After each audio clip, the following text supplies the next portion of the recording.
Estaríamos sós na mais plena vastidão do universo? Alguns fenômenos aéreos continuam a ser inexplicáveis de alguma conclusão lógica ou que nos ofereça algum indício do que pode ter gerado tal situação.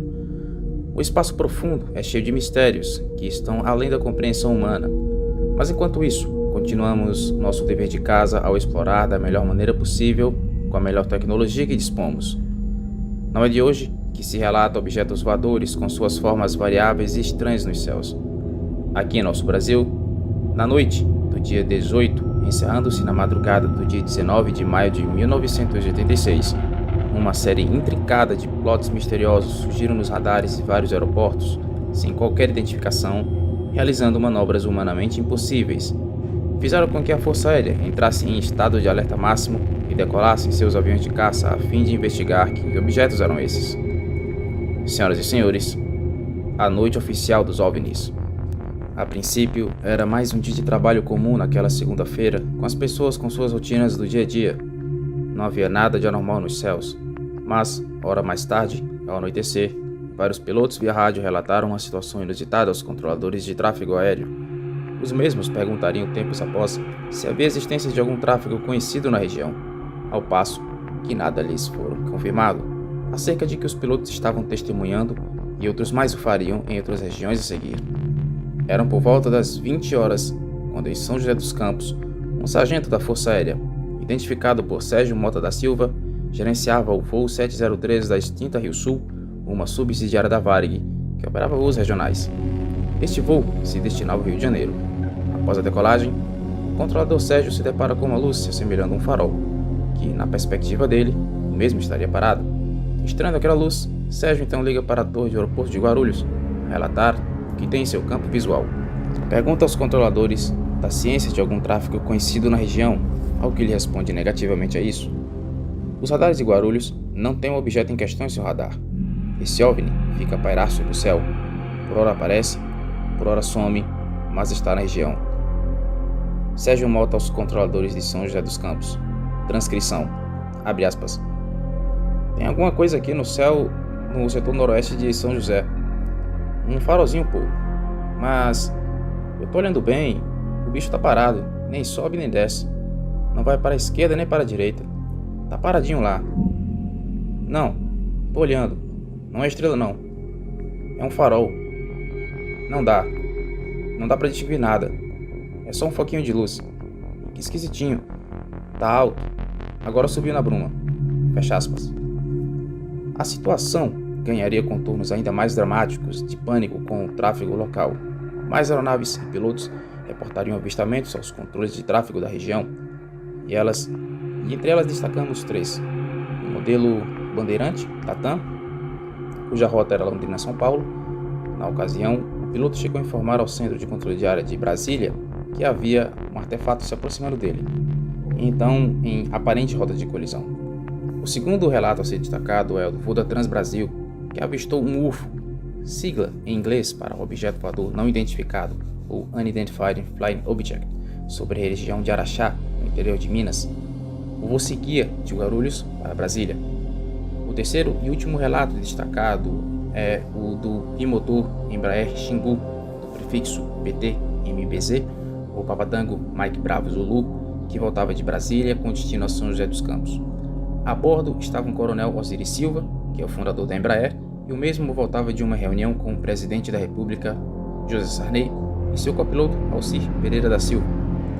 Às 21 horas e 4 minutos, Sérgio faz contato com o piloto e o motor e perguntou a ele se tinha avistado algum objeto esquisito pelo radar.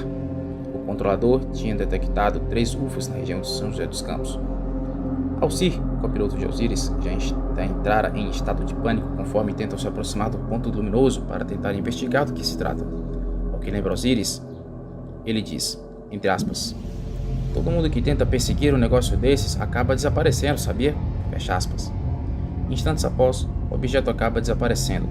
Alcir fica um pouco mais calmo, ou pelo menos aparenta. No dia seguinte, Osiris Silva tomou posse como novo presidente da Petrobras. Na coletiva de imprensa, nenhum jornalista lembrou de perguntar algo sobre o petróleo. Muito pelo contrário, todos queriam saber apenas sobre os discos voadores. Procurado pela reportagem, Osiris Silva não quis comentar sobre o episódio. Não se passa muito tempo para que a linha vermelha toque no Sindacta 1, em Brasília, linha direta entre os controladores de tráfego aéreo para os grandes centros de controle de área, para reportar e alertar a situação que estava ficando cada vez mais caótica. O surgimento de novos OVNIs e dinâmicos levou o chefe de Centro de Operações de Defesa Aérea, o CODA, o então na época Major Aviador Lei Antunes Cerqueira, a ordenar 2 operações de interceptações por caças F-5E Tiger II e Dassault Mirage 3, partindo da base aérea de Santa Cruz, no Rio de Janeiro, e outra da base aérea de Anápolis, em Goiás. Ao todo, 5 aviões de caças foram envolvidos, 2 F-5E da base aérea de Santa Cruz e 3 Mirage da base aérea de Anápolis. A seguir, as tentativas de perseguição aos objetos em questão. Todas as transcrições estão disponíveis em áudio no YouTube. Tentativa de interceptação. O voo de Kleber Caldas Marinho sobre o mar. O primeiro caça, um F-5E de prefixo FAB 4848, decolou da base aérea de Santa Cruz às 20 horas e 34 minutos, pilotado pelo primeiro-tenente aviador Caldas Marinho. Nas comunicações por rádio, a aeronave era referida pelo codinome Jambok 17. O piloto decolou com o radar desligado e as luzes de navegação apagadas, sendo orientado a manter-se assim. A velocidade era constante de Mach 0.07 ou 864 km por hora. Ele foi guiado por um controlador de voo militar até São José dos Campos, onde então foram detectados os recorradares. Em menos de 10 minutos, o Marinho fez contato visual com um OVNI cintilante e, na maior parte do tempo, branco, mas que, por vezes, mudava de cor para vermelho e verde. O militar acendeu as luzes de navegação do avião e aumentou a velocidade para Mach 0.095, cerca de 1.173 km por hora. Contudo, na menor distância que conseguiu ficar do objeto foi de 10 milhas náuticas, ou 18,52 km, e isso por alguns breves momentos. Aos 30 minutos de perseguição, avançando sobre o Oceano Atlântico cada vez mais, o Marinho comunicou à defesa aérea as percepções que tinha do alvo. Abre aspas. Estou informando que aparentemente não deve ser aeronave, ok? Um avião devido à performance dele no que diz a respeito da velocidade, ok? E também pelo local que ele está voando, ok? Fecha aspas. Logo depois, o alvo distanciou-se rapidamente e ficou fora do alcance do radar de bordo do F-5, limitado a 20 milhas ou 37,04 km, e escapou em direção à África.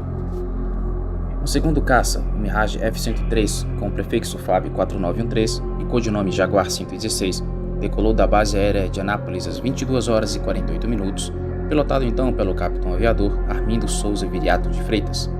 Após as devidas transferências de controle, a aeronave foi vetorada para um ponto detectado pelo radar de aproximação de Anápolis, que transmitia as informações ao controlador militar e este a transmitia ao piloto.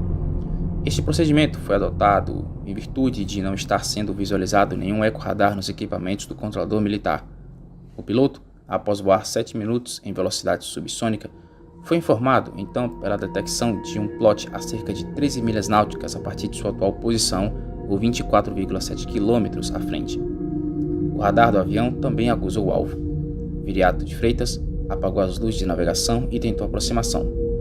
Conseguiu ficar a 18 minutos de voo, apenas 1 milha náutica ou 1,85 km do alvo, quando o ponto inexplicavelmente desapareceu da tela do radar de bordo. Orientado, Freitas realizou uma varredura de 360 graus na região, e um novo plot apareceu no radar a 12,5 milhas ou 23,15 km de distância, acelerando para Mach 0.9 ou 1.111 km por hora. O aviador conseguiu reduzir o distanciamento para 10 milhas ou 18,52 km de distância, mas por alguns instantes. A separação entre o avião de caça e o OVNI voltou a aumentar, mas logo diminuiu para 5 milhas ou 9,26 km, quando o objeto acelerou bruscamente para 10 milhas, novamente 18,52 km, quando o objeto acelerou bruscamente e ampliou em segundos a longura para 21 milhas náuticas, ou cerca de 38,89 km, ficando, dessa forma, fora do alcance do radar do interceptador. O capitão ainda repetiu o feito de ficar a 1 milha náutica, a 1,85 km de outro OVNI. Após acelerar, atingiu a velocidade supersônica agora de Mach 1,05, ou cerca de 1.296 km por hora. Mas o objeto, incrivelmente, também acelerou e rapidamente desapareceu. Apesar da proximidade obtida, o caçador nada viu a olho nu. Perto do fim do voo, frustrado, Freitas perguntou ao controlador se os outros caçadores estavam tendo os mesmos contatos nas mesmas circunstâncias, o que foi confirmado pelo interlocutor. Abre aspas. Afirmativo, as mesmas condições têm um contato, chega próximo do contato e o mesmo aumenta a distância. Fecha aspas. Márcio Brizola Jordão e a interferência no radar. O terceiro caça decolado é um F-5E com o prefixo FAB 4849 e codinome Jamboque 07. Decolou da base aérea de Santa Cruz às 22h50, pilotado pelo capitão aviador Márcio Brizola Jordão. Nas comunicações por rádio, o controlador de voo identificou-se como Lince 45 e enviou Brizola Jordão para investigar uma série de plots registrados no radar. Com menos de 10 minutos de vetoração, surgiram numerosos tráfegos imóveis a cauda da aeronave, a qual foi comandada uma curva de 180 graus pela direita, não sendo obtido, porém, nenhum contato visual ou do radar de bordo. As buscas foram feitas inicialmente em Santa Cruz e depois disso em São José dos Campos, sem que nada de anormal fosse observado pelo piloto, apesar da noite clara, sem nuvens e com uma lua cheia. As detecções eram intermitentes e simplesmente desapareciam com a aproximação do caça ao local indicado. Após meia hora de voo, o capitão notou uma luz vermelha ao longe e uma menor altitude próxima a São José dos Campos. O controlador também confirmou sua detecção. Jordão tentou chegar perto, mas o piloto sumiu do radar de solo e a luz apagou momentos depois. Quase imediatamente, ele viu duas outras luzes, uma fixa e outra piscando, de cor branca, porém, concluiu serem luzeiros provenientes de uma estação de solo provida de alguma antena alta, equipada com duas lâmpadas de anticolisão. No sul de São José dos Campos, o aviador adentrou uma zona mais sujeita à detecção de plots e o radar de bordo passou a apresentar uma série de riscos no escopo, conforme informou ao controlador. Abre aspas. Na tela do radar aparecem uns riscos tajados assim, meio diagonal. Não é normal assim. Fecha aspas. O problema persistiu até o avião sair da zona mencionada. Pouco depois, conforme consignou em parte lavrada em Santa Cruz, do dia 28 de maio de 1986. Jordão avistou uma luz vermelha na linha do horizonte, no sentido ao mar, comunicou à defesa aérea e o controlador de voo confirmou o contato, instruindo-o a tentar a interceptação, que foi feito, mas sem sucesso. Por estar com o combustível começando a escassear, Jordão retornou para Santa Cruz, pousando à meia-noite 5 do dia 20 de maio.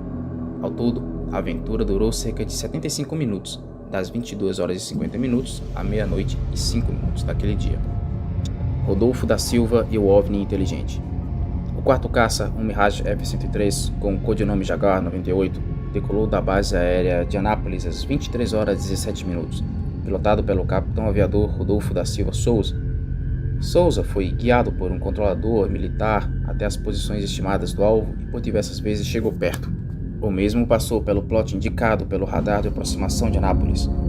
Curiosamente, o contato duplo do caça e do OVNI eram observados pelo controlador de aproximação de Anápolis, jamais pelo controlador militar do quem estava vetorando o piloto naquela ocasião. Após algumas tentativas frustradas de interceptação, sem nunca obter contato visual ou pelo radar de bordo, o aviador comentou o seguinte para o controlador, abre aspas, com certeza, se for um alvo real, ele não está iluminado, ok?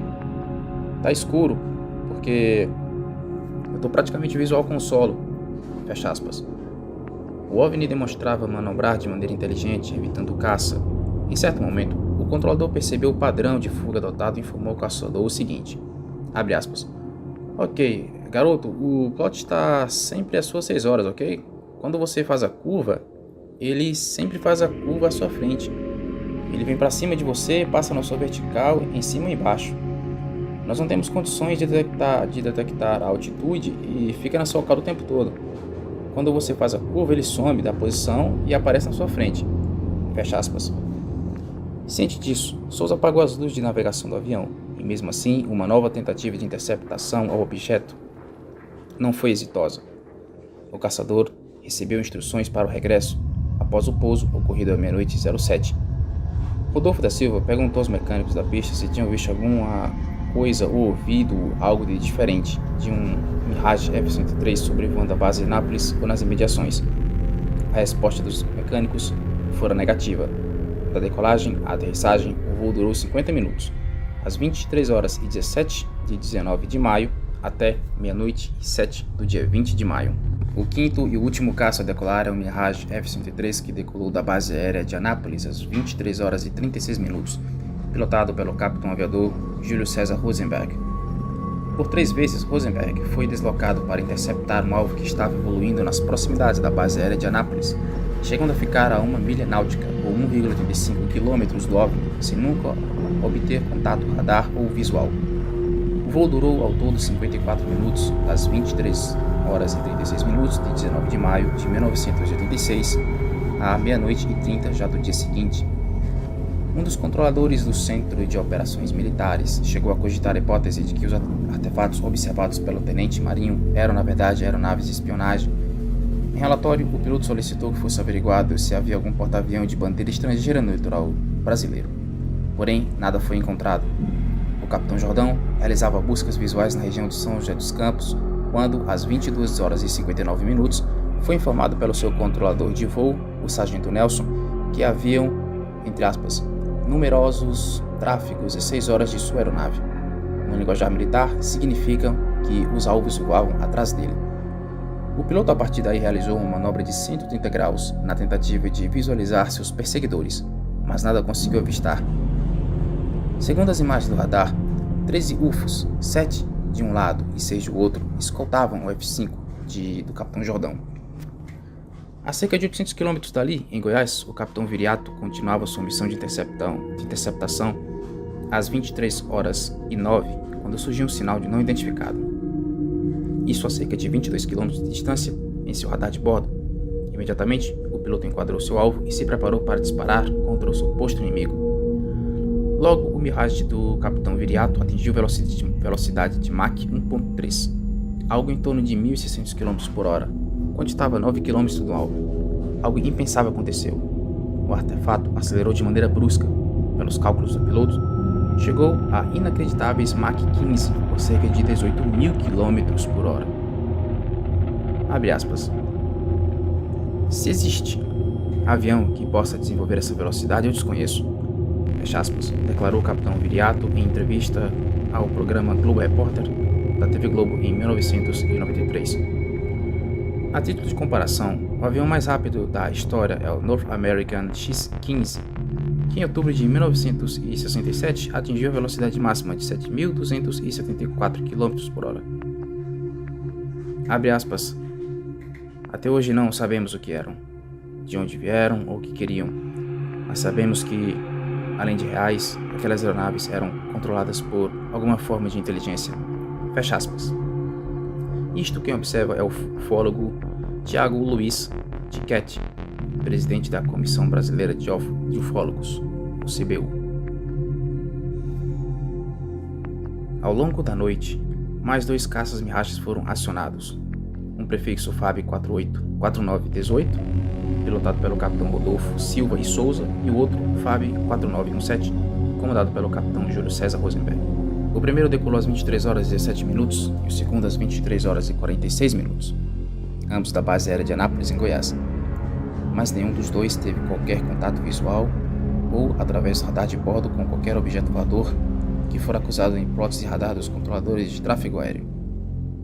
Apesar dos muitos anos se passado, em 25 de setembro de 2009, um relatório sobre o caso, assinado pelo interino do Comando da Aeronáutica, José Pessoa Cavalcante de Albuquerque, e datado de 2 de junho de 1986, foi divulgado. Abre aspas.